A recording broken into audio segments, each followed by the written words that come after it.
Hi viewers, Vizag vision channel ని subscribe చేసుకోండి. మా ఛానల్ అందిస్తున్న జాతీయ అంతర్జాతీయ స్థాయి వార్తా విశేషాలు నోటిఫికేషన్స్ కోసం ఇక్కడ కనిపిస్తున్న బెల్ ఐకాన్ ని క్లిక్ చేయండి.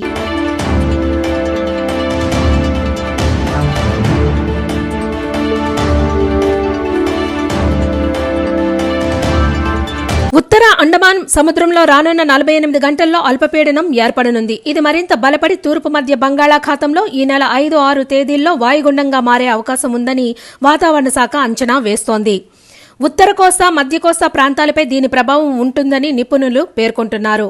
రానున్న 24 గంటల్లో కోస్తా రాయలసీమల్లో అక్కడక్కడ భారీ వర్షాలు కురిసే అవకాశం ఉందని వాతావరణ శాఖ తెలిపింది. ఉత్తర కోస్తా జిల్లాలో పొడిగాలులు వీస్తుండటంతో స్వల్పంగా చలి పెరుగుతుందని పేర్కొంది. ఇదిలా ఉండగా అరేబియా మహాసముద్రంలో 2 తుఫాన్లు కొనసాగుతున్నాయి. సూపర్ సైక్లోన్ గా మారిన క్యార్ బలహీనపడి తుఫానుగా పశ్చిమ మధ్య అరేబియా సముద్రంలో కొనసాగుతోంది. శుక్రవారానికి మరింత బలహీనపడి వాయుగుండంగా మారుతుందని వాతావరణ శాఖ అంచనా వేసింది. మరోవైపు తూర్పు మధ్య అరేబియా సముద్రంలో ఏర్పడిన మహా తుఫాన్ గురువారం సాయంత్రానికి తీవ్ర తుఫానుగా బలపడింది. రాత్రికి లక్షద్వీపుల వద్ద తీరం దాటి ఉత్తర వాయువ్య దిశగా పయనిస్తుందని నిపుణులు తెలిపారు. ఇది మరింత బలపడుతుందని ఐఎండీ పేర్కొంది. కాగా అరేబియా సముద్రంలో ఒకేసారి 2 తుఫాన్లు రావడం గమనార్హం. మహా తుఫాన్ తీవ్ర రూపం దాల్చిన నేపథ్యంలో క్యార్ బలహీనపడింది.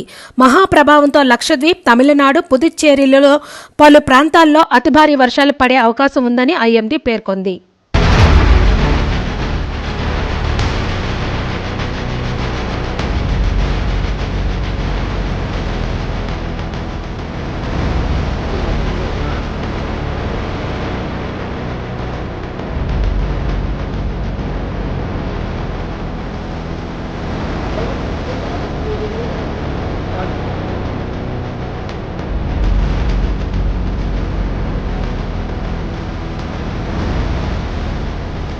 గతంలో వచ్చిన తుఫాన్లకి